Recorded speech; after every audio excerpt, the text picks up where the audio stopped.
السلام عليكم.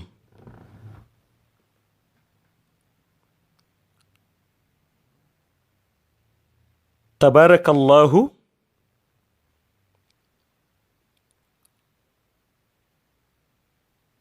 ñi ngi nuyu mbokk yu teew ci béréb bi yépp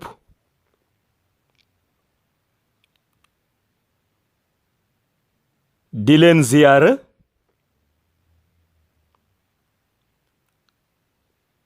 te di leen ñaan ngeen nangul nu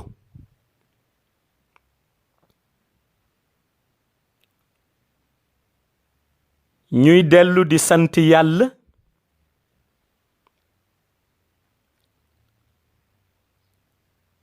moom mi nu may nu fekke may nu tal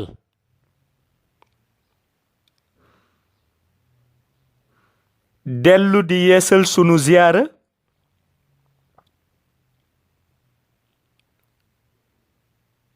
ci sang bu tedd bi di Seydi Ahmed te di yonent bi sallallahu alayhi wa sallam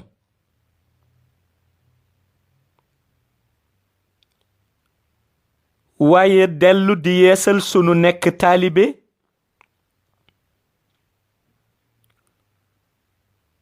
sunu teggin ak sunu tarbiya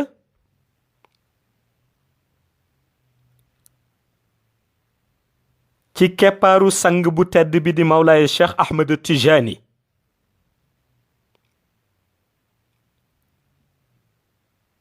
di ko ñaan mu nangul nu sunu nekk taalibe nangul nu sunu teggin nangul nu sunu tarbiya ci barkeem fa tabarakallahu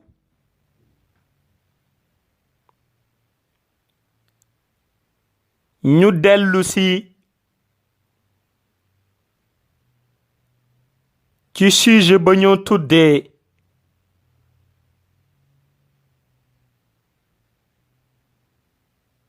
le wazifa ou la base opérationnelle de la tariqa tijaniya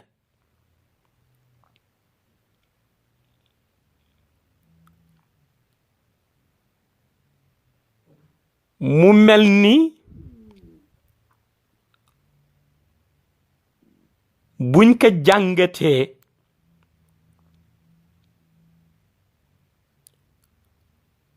mooy dañuy dellu ci réalité tariqa tijaniya wax ni wazifa mooy base opérationnelle bi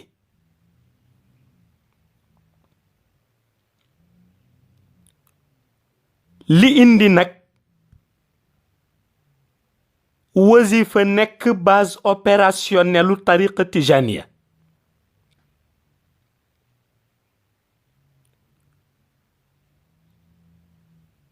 mooy boo nekkee adeptu tariqa bi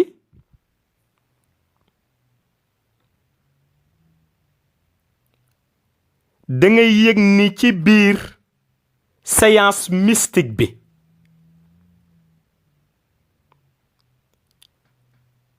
am na ca ndaje bu ca am ci biir tariqa bi te muy malaanu wazifa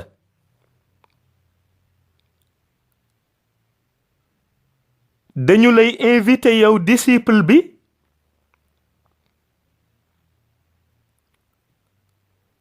pour nga dem assister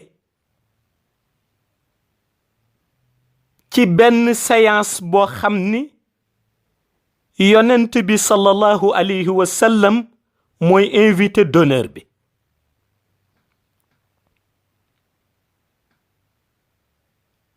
looloo tax nu ni wazifa mooy diwaanu yonent bi ci biir tariqa Mawlaaya Cheikh Ahmed Tijani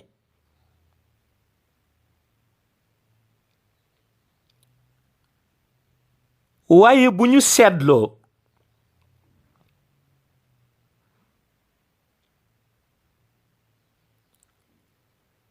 ginnaaw mystique bi làqu ci biir wazifa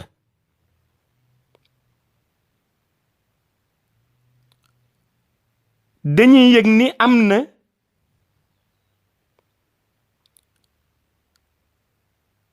préparation spirituelle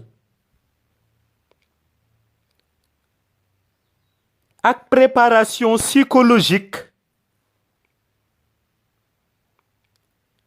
bi nga xam ni moom la lumière u Mawlaay Cheikh Ahmed Tijani di def ci ruuxu taalibe bi laata muy dem di assister ci séance wazifa bi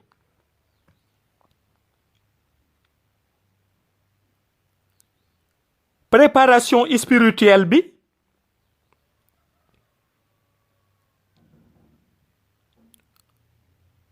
bu ñu ko bëggee misaal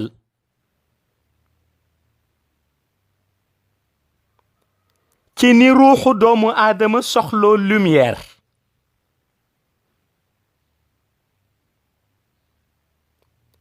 ndax ruuxu doomu aadama boo gis soxlo na leer gu mën a defar digganteem ak yàlla waaye soxlo na leer gi mën a defar cofeelam ci yonent bi sallallahu alayhi wa sallam waaye soxlo na lumière bi mën a def ci moom mu sopp Mawlaay Cheikh Ahmed Tijani Chérif ba noppi wóolu ko préparation spirituelle boobu nag buñ ko bëggee misaal ci ruux bi koy wër te bu dajeeg boroom defar ko mën nañ ko misaal mu mel ni benn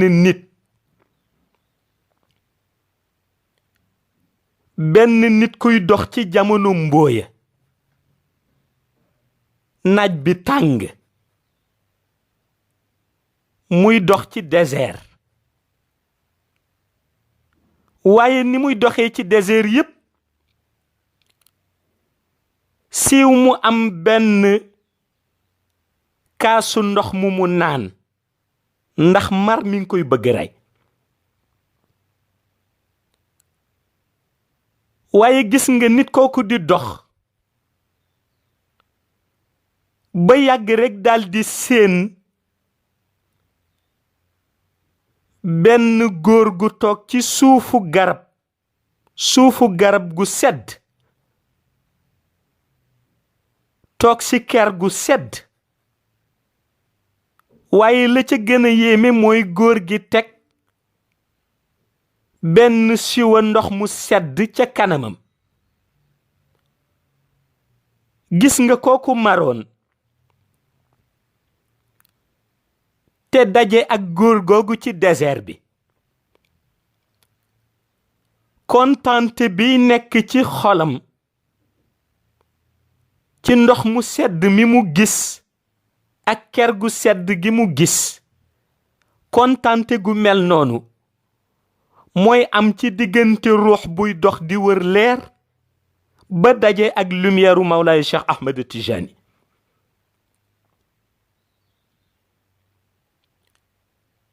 moo tax préparation spirituelle bi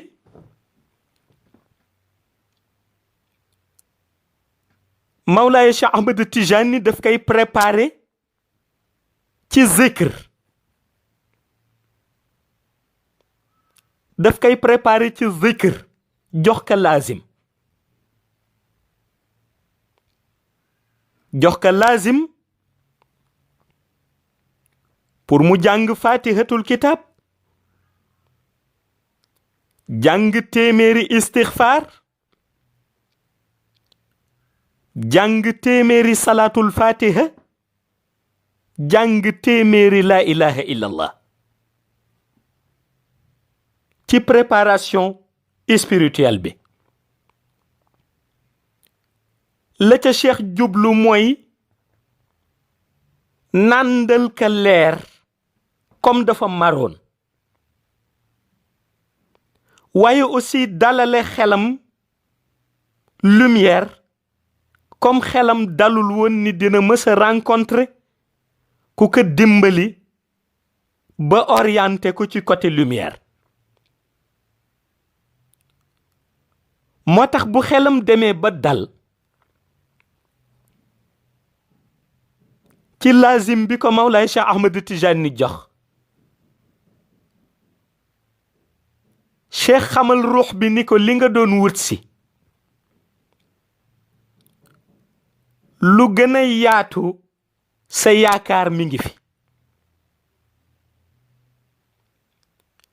te mooy ñu fexe ba wax la ni la li ñu la sédd yépp ba nga dalale ko sa xol teewul dencal nañ la surprise bi mooy daañu fexe dox ba nga am rencontre mystique avec le prophète Mohammed, paix et salut sur lui te lépp fekk yaa ngi dund ci monde shahada ñu fexe wutal la rencontre mystique avec le prophète de l'islam te loolu mooy ñu yóbbu la ci diwaanam maanaam diwaanam mooy ñu fexe ba boole la ci malaanu wasifa nga assister ca séance ba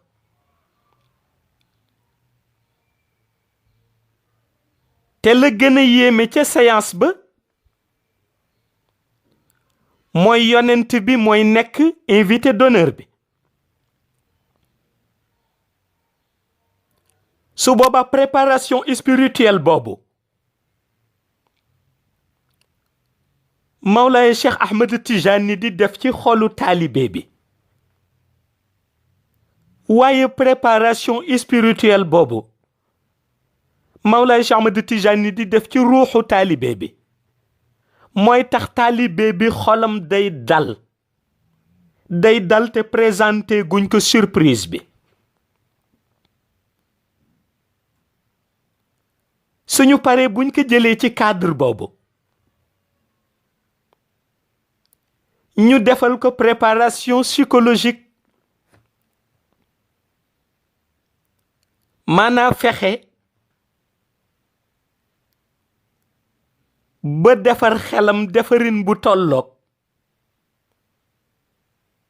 jàngal ko ni ko groupe de personnes bële nga gis ñu toog ci jàkka ji tey mën nañu fexe ba bu ngeen di jàngandoo Fatiha ngeen ànd waaye mën nañu fexe ba bu ngeen di jàngandoo istighfar ngeen ànd waaye mën nañu fexe ba bu ngeen di jàngandoo salatul Fatiha ngeen ànd waaye mën nañu fexe ba bu ngeen di jàngandoo la ilaha illallahu ngeen ànd waaye aussi mën nañu fexe ba bu ngeen di jàngandoo jawharatul kamal ngeen ànd gis nga préparation psychologique boobu day delloo ci xelu nit jàngal ko ni zikr mën nañ ko def individuellement mais aussi mën nañ ko def ensemble te pour nga am opportunité bu la permettre nga def ko ensemble ak sa ay nawle ca jàkka ja faw mu basé wu ci contexte ñiy dalal yonent bi sallallahu alayhi wa sallam toogaay bu ñu war a am ak taxawaay bu ñu war a am moo tax ñu ni au-delà du mystique am na lu essentiel te mooy préparation bi war am pour dem assister séance ba nga xam ni fa ngay rencontrer le prophète de l'islam te moo doon surprise biñ la réserver ci tariqa bi mooy surprise biñ la réserver ci tariqa bi mooy cadeau bi la tariqa tijaniya di offrir en tant que disciple ndax mënoon nañ la jox zikr wax la boo xëyee def sa lazim mënoon nañ la jox zikr parce que dafa nekk lu yàlla digle ci alquran wazkurullaha kasiran la'allakum tuflihun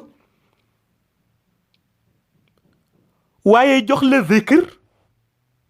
ba noppi nag promettre la ni dinañ fexe ba assister loola ci benn séance mystique boo xam ni yonent bi mooy invité d'honneur bi kooku ci cadeau la bokk kooku ci cadeau la bokk moo tax boo assister ci séance mystique boobu di wazifa li nga fay jële ci retombée mystique mooy defar sa ruux ba sa ruux xam yàlla xam na muy àndeeg yàlla waaye lañ fay jële itam ca ngëneel mooy defar sa ruux ba sa ruux mën sopp yonent bi sallallahu alayhi wa sallam waaye xamit na muy nekkaale ak yonent bi waaye mooy defar sa ruux ba sa ruux xam na muy ànde ak Mawlaay Cheikh Ahmed Tijani Chérif gëm ka te doyloo ko yooyu yépp séance mystique ba ñoo tuddee wazifa moo koy def ci sa ruux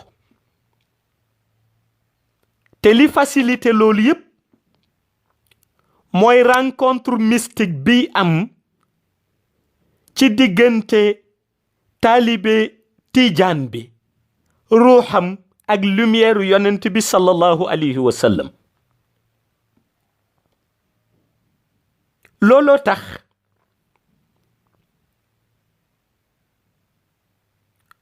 bu ñu dellusee ci côté mystique bi dañuy gis ni wazifa bi nekk ci tariqa tijaniya assemblée bi ñuy def daje di zikr assemblée boobu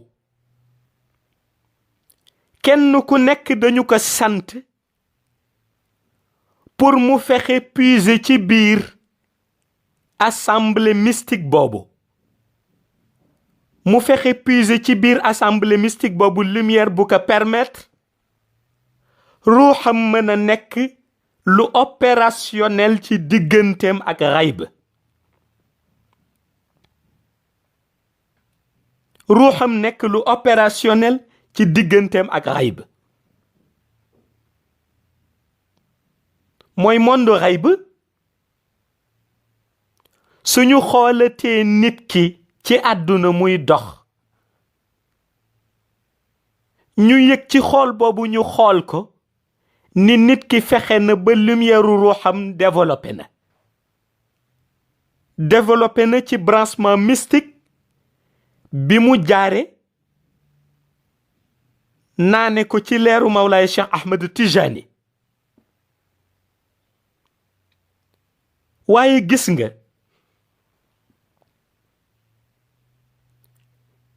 bu taalibe bi màndee ci leer li koy màndil du zikr individuel bu taalibe Mawlaay Cheikh Ahmed Tijani Chérif bi màndee ci lumière ci tariqa bi gis nga li koy màndil du doon zikr individuel ndax bu doon zikr individuel mooy màndil taalibe bi kon duñu ko soññ ci mu dem pour assister séance mystique bi yonent bi nekkee invité d'honneur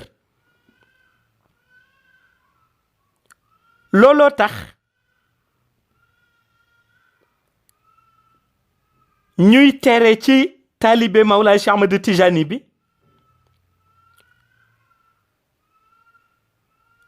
dog yi muy def ci wàllu wérd te bokkul ak wérdu tariqa bi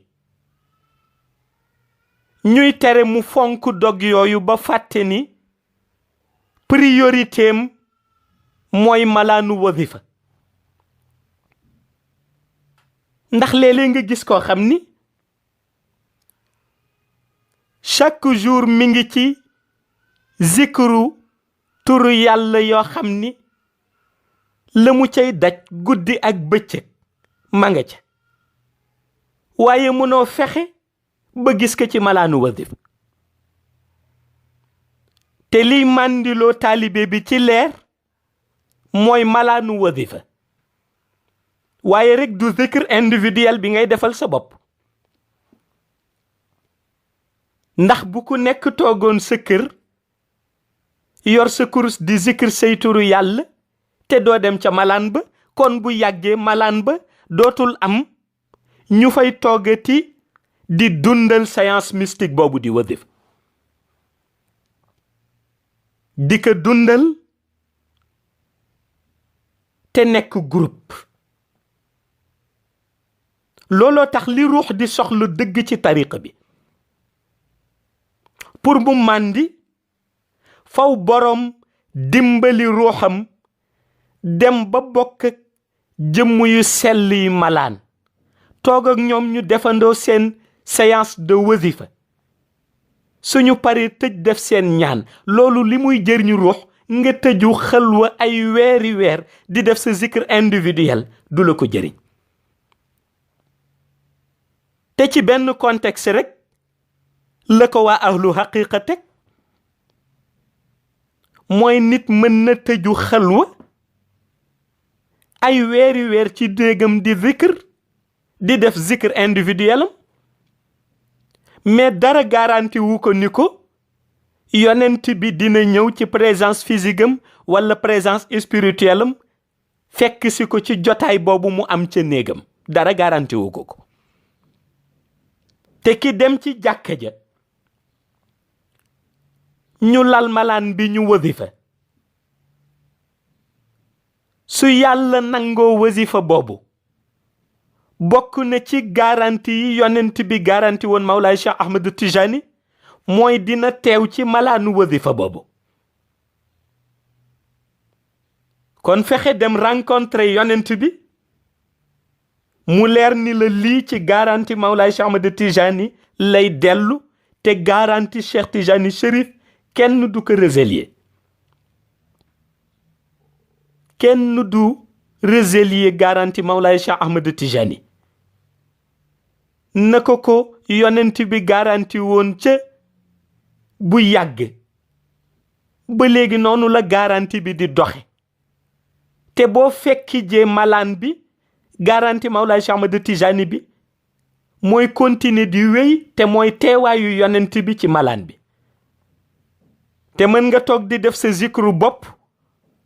ay weeri weer te amuloo garanti ni yonent bi dina ñëw fekk si la ci sa néeg ci présence physique wala ci présence spirituelle looloo tax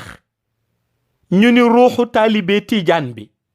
li koy màndil ci leer mooy jotaayu wazifa moo koy màndil ci leer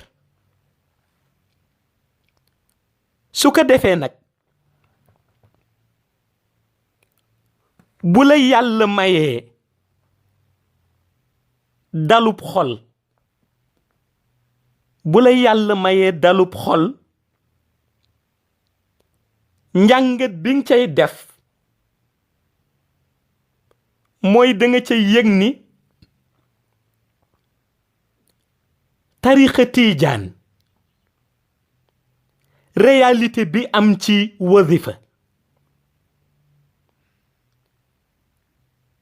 dunu ko méngale ak beneen réalité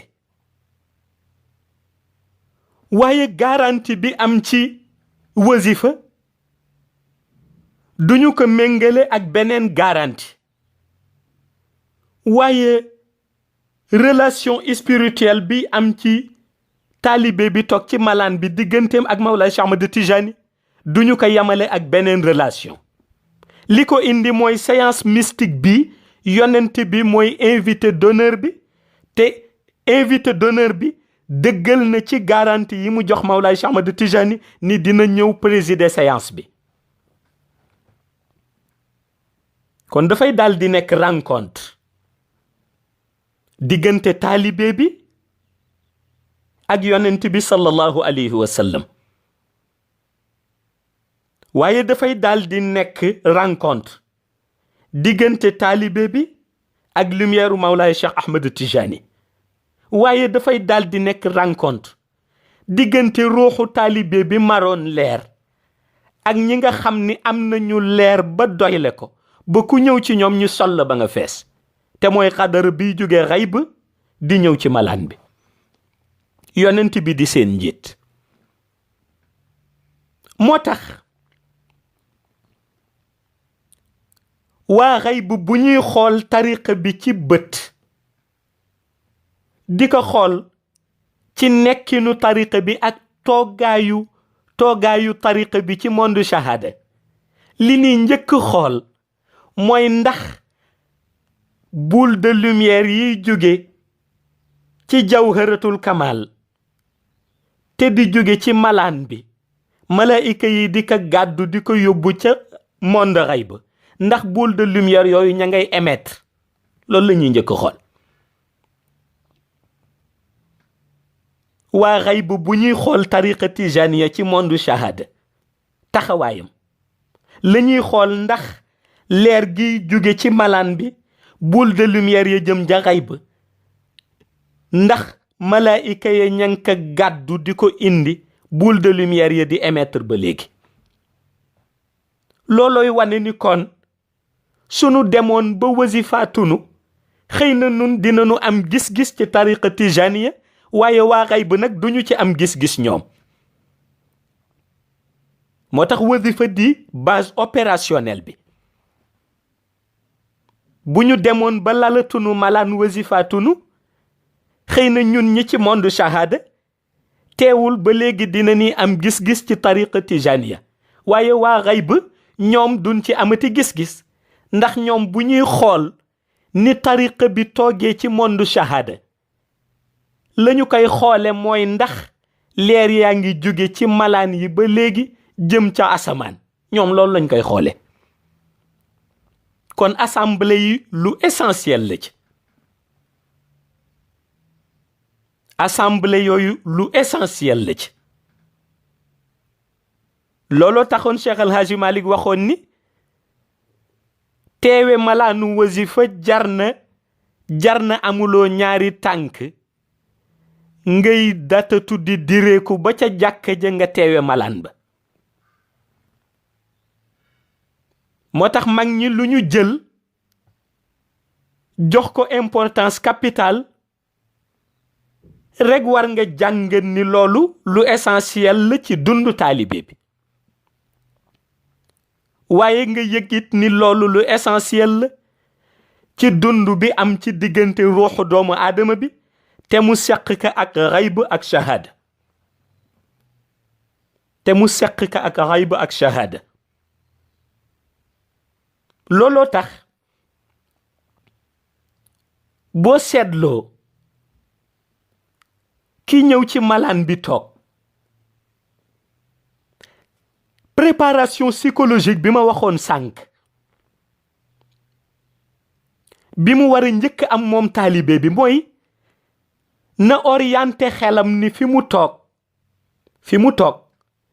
bi ci jiitu mooy jàkk la wa anna al masajida lillah fala tad'u ma allahi ahadan te jàkk néegu yàlla la kon moom mi ñëw toog ci malaanu wadifa bi préparation psychologique bi ko Mawlaay Cheikh Ahmed Tijani Chérif defal la mu bëgg mooy mu xam ni fi mu toog déjà jàkk la ba noppi kon néegu yàlla la kon caaxaan amu fa wàll waaye bi ci desit mu yëg ni malaan bi mu toog bokk ko ak ay nawleem assemblée la pour zikr kon génnul alxuraan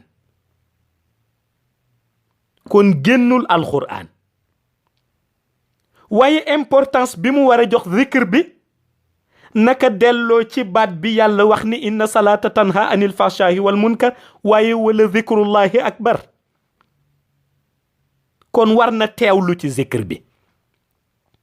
ci préparation psychologique bi lay dellu si waaye ba léegi ci préparation psychologique bi mooy war na def ci xelam ni Mawlaay Cheikh Ahmed Tijani Chérif lu mu wax dëgg la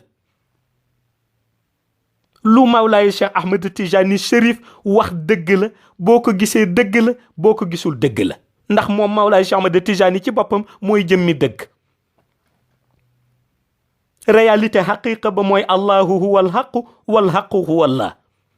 la yàlla wax yonent bi ni yàlla mooy dëgg dëggay yàlla moo tax ku ànd ak yàlla bu la nangulee àndandoo ba rek ci jëmmi dëgg yi ngay bokk su boobaa dootoo waxati ci bakkan dootoo waxati ci lu la neex sa kàddu la muy nekk mooy wama yantiqu anil hawa in huwa illa wahyun yuha te Mawlaay Cheikh Ahmed Tijani mooy xatmiya yonent bi sallallahu alayhi wa sallam moo tax lu mu la wax ci tariqa bi boo ko gisee dëgg la boo ko gisul sa dimension fa àggul waaye dëgg la kon préparation psychologique bi li mu war a def ci yow mooy malaan bi nga toog suñu leen nangulee zikr bi yonent bi dina fi teew léegi nag sens boobu taalibe bi am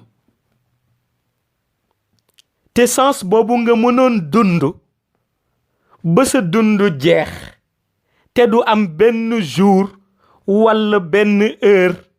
walla benn laps de temps boo amee sens bu toll noonu te mooy bokk ak yonent bi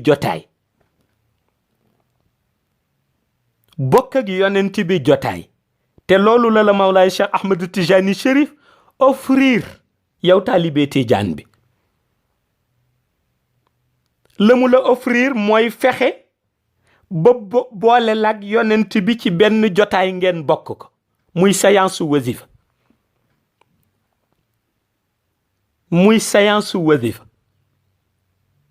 moo tax soo orienté sa xel ci côté préparation psychologique boobu bëggam ni réalité boobu benn la muy xaqiqa li nga cay récolter ci lumière mënoo ko récolter ci leneen lu dul malaan ba ndax gis nga kuy zikr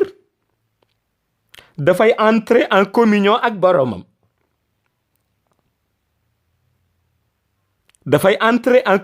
ak boromam maanaam dafay mel ni baat boo xam ni danga koy tudd jëme ko ca yàlla ba pare boo ko tuddee jëme ko ca yàlla da ngay déglu résonance ba maanaam ndax ba baat ba demee ca yàlla vibré na ca monde xay ba boo tuddee baat bi mu dem ci yàlla vibré ci monde xay ba ñu ni accordel nañ la point zikr bi soo tuddee baat bi dem dal retourner dellu si vibré wul ñu ni accordé luñ la ko parce que xëy na am na condition yoo motalul ba sa zikr nanguwul léegi nag bu demee ba yonent bi sallallahu alayhi wa sallam nga xam ni luy lumière moo ko détenir luy sagesse moo ko détenir luy qualité moo ko détenir bu toogee sa kanam boo jàngatee dara dootul doon yow looy sabablu pour loolu dem vibrer ja xayb mais yonent bee koy jël orientel la ko ba fa nga xam ni bu fa dalee vibrer mu dalal ko foofu mu vibrer kon yonent bi mi ngi defar sa relation mystique sa diggante ak sa borom waaye mi ngi defar aussi sa relation mystique sa diggante ak réalité lumière yi nekk ci monde xayb waaye aussi mi ngi defar sa réalité bi nga xam ni moom nga mës a gëm te mooy ni dund nga fekkewoo jamono yonent bi sallallahu alayhi wa sallam donte soppoon nga ko waaye sa réalité bi nga mës a gëm muy dund nga li nga jot a dégg ci yonent bi téere yi ñoo la ko nettali waaye dund nga sa réalité mooy ni nga déggee yonent beeg qualitéem ya alxuraan moo la ko wax tey nag ñu ni réalité boobu yonent bi dana fexe ba mu nekk loo xam ni looy dund la ci moment bii nga toog boo ko yëgee mu dundal la ko ci côté ruux boo ko yëgul it mu dundal la ko ci côté ruux nga xam ni sa ay bët bu lottee ci gis ko sa ruux mi ngi koy sentir sa xol bu lottoon ci ñàkk ko xam dina nu dundal sa xol barkeel ko ba nga sopp ko loolu am ci benn séance muy wazifa ñu dundal loolu yépp ci yow ci benn séance muy wazifa kon gis nga retombées yi nga fay jëlee ci côté bienfait waaye beneen wàll bi ci ëpp solo ba tax mu nekk base opérationnelle de la tariqa tijaniya moment bi ñuy wazifa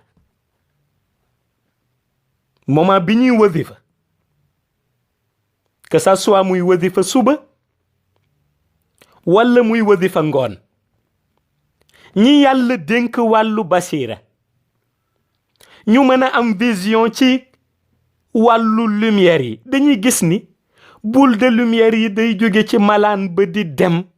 malaayika yi gàddu ko ànd ak ñoom ba dugg asamaan ñu dem ba siège yonent bi juróom-benneelu asamaan mu explosé ñu dellu si jëlati beneen boule de lumière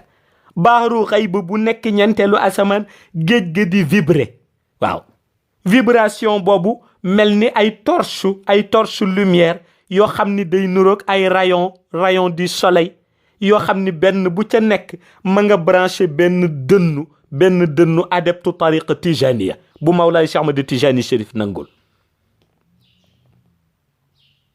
réalité booboo tax léeg-léeg nga gis ko entrer en transe nga dégg ñu ni dafa daanu xaal léeg-léeg nga dégg ku jàng salaatul fatiha ba daanu xaal li jur xaal ba mooy leer gay jóge ca bahrul xayba te mel ni rayon jant buy tàkk ñëw ba ci dënnam dugg ca pikir que lumière u cofeel ci Mawlaay Cheikh Ahmad Tijani pikir que lumière u cofeel ci sopp yonent bi sallallahu alayhi wa sallam waaye pikir que leeru cofeel ci gëm yàlla gëm gu mot sëkk bu dootul ànd ak bokkaale te munoo bénéficier wu ci yooyu lu dul ci malaanu wadif réalité boobu nag nga xam ni moo couronné lumière bii di lumière wadifa te adepte bi am ñaari préparation yi nga xam ni moom la ñu jiital ci moom pour yóbbu ko ci benn bi di préparation spirituelle ci lazim biñ ko jox benn bi di préparation psychologique bi ci teggin yi nga xam ni moom la ñu wax ni moom la war a am ci malaanu wadifa da ngay gis ni kon tariqa tijaniya dafa nekk centre tarbiya bi yar la ñoo tuddee les âmes délinquantes ruux ya nga xam ni yamuñu woon ak ruux ya nga xam ni xamuñu woon fa ñi teg seen tànk ak ruux ya nga xam ni bëggoon nañu leer waaye amuñu woon fu ñu xettali ko ruux yooyu la tariqa tijaniya dajale pour yar leen ruux yooyu la tariqa tijaniya dajale pour yar leen. te gis nga la ca yéeme mooy léeg-léeg ci wàllu ruux nga kay jàngal nit dafay tollu jamono nit ki su amul tarbiya bu mot day dem ba foog ni rek xanaa ruux bi nga koy jàngal sax taxu ko am njëriñ noonu, ndax comme moom mi ngi dox di wax gisul lu dul lu bakkanam bëgg walla gisul lu dul lu xolam naw. waaye gis nga la ca yéeme mooy nit kooku la mu fàtte mooy moment bi dundam dee jeex malaaka mawti bu ñëwee du jël yaram ba, du jël organisme ba, du jël xol ba, waaye ruux ba lay jël. kon ruux lu jara sàmm la. moment bu demee ba dund nit ka di jeex, bu malaaka mawti ñëwee du jël xol ba, du jël organisme ba, waaye ruux ba lay jël. moo tax ruux lu jara sàmm la. ndax laata muy wàcc moom ruux ci monde shahada, ñoom la yàlla dajale woon ca xayb wax ni alastu bi rabbikum xaalu balla. ruux ya la yàlla dajale woon ca alamul arwaax wax leen ni xanaa du man yàlla may seen borom. ñoom ñëpp ñu tontu ni ko yaay suñu borom. ñu daldi signé pacte ba ginnaaw ba ñu dëggalee yàlla. bi yàlla dogalee ruux boobu war a retourner sur terre, mu indi benn organisation boppam. organisation ba jaare ca biiru soxna sa war denc njaboot gi ba moment bi mu war a ganee àdduna jot. yàlla def ko ci développement ca diggante goutte de sperme ba, jaare ko ca goutte de sang ba, jaare ko ca yàpp ba, jaare ko ca yax ya, jaare ko bi mu koy formé ba mu nekk nit, waaye ba muy génn ci biiru yaayam di gane si monde shahada, ruux bi di émettre. te hikma bi ci jara jàngat foofu mooy ruux boobu génn ànd ak jëmm, doonte xale bu ndaw la, doonte liir la buy nàmp, waajur bi war na bàyyi xel ni ruux bi kat moom ak sama ruux yépp daje woon nañu ca alamul arwaax, signé ak borom bi ca ba mu nuñee alastu bi rabbikum. ñun ñoo waxoon ni bala, ñun ñoo d'accordoon signé pacte bi ni mooy suñu borom. kon nag war nañu fexe ba respecter la ñu signé woon. borom di màgg waaye gis nga nag léeg-léeg bakkan bi dina dem ba bëgg lu ko noppal, ba fàtteloo borom jëmm ji lan mooy priorité ruux bi. ndax ruux bi moom bëggul lu dul jege yàlla. ruux bi bëggul lu dul chaque jour muy gën a dund ci lumière. waaye bakkan bi moom bëggul lu dul lu ko noppal. te boo leen teelul àtte ñoom ñaar bés bu sa waxtu jotee ba malaaka mawti ñëw, dana la fekk muy koo xam ni dund na bëgg wutal solution problème am, te malheureusement mujjul am solution ba dundam jeex ci monde shahada.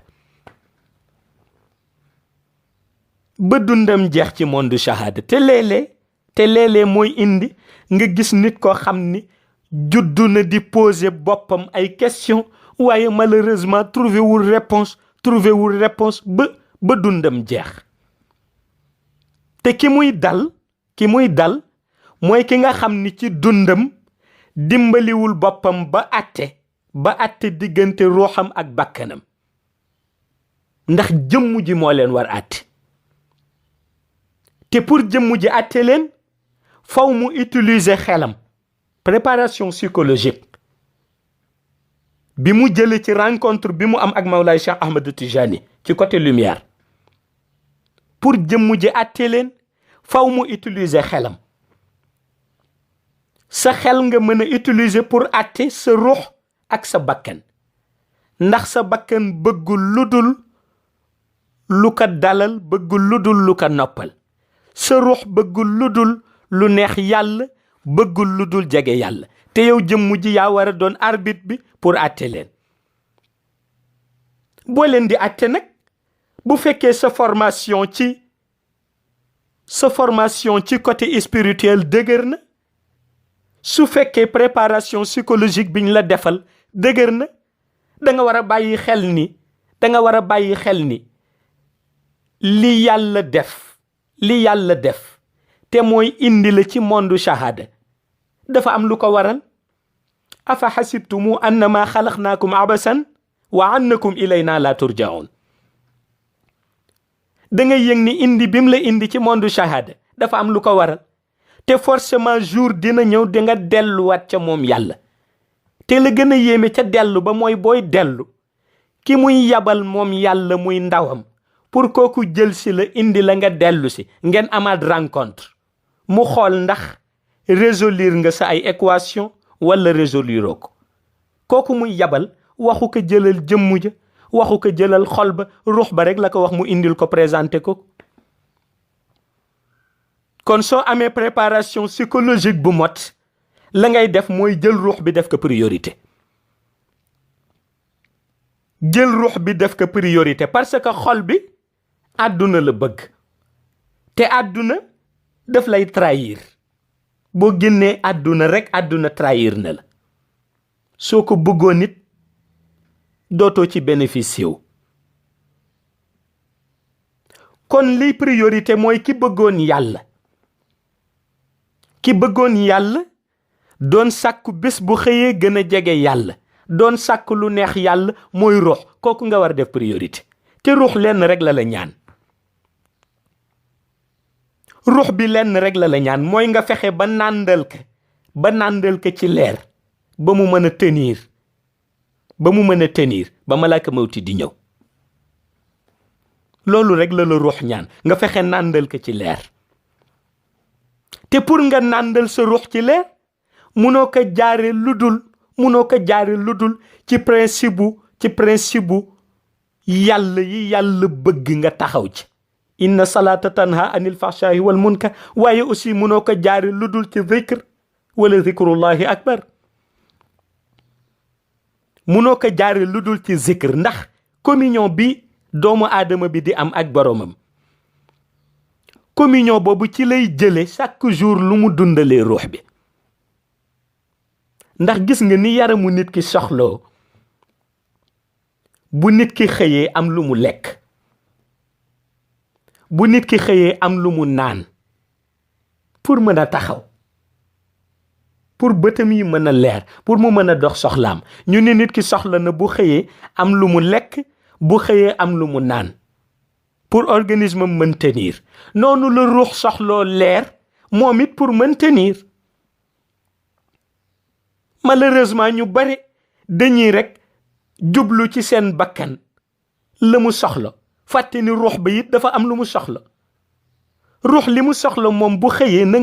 ngay defee ci boo nekkee ci réewum Sénégal nga xam ni boo xëyee ndékki, su añ jotee nga añ, bu reer jotee nga reer. noonu la ruux soxloo bu xëyee moom it ndékki, bu añ jotee mu añ, bu reer jotee mu reer. waaye seen différence yeen ñaar mooy moom ruux soxlawul ñam, leer la soxla. moom ruux soxlawul ñam, leer la soxla. moo tax ma ni Mawlaay Cheikh Ahmed Tijani cheikhu tarbiya yépp moo ci mën. cheikhu tarbiya yépp moo ci mën, ndax fexe na ba baatu a tarbiyatu ruux ba mu ñëwee moom la def mu doon sookul bi nga xam ni tariqa tijaniya ci la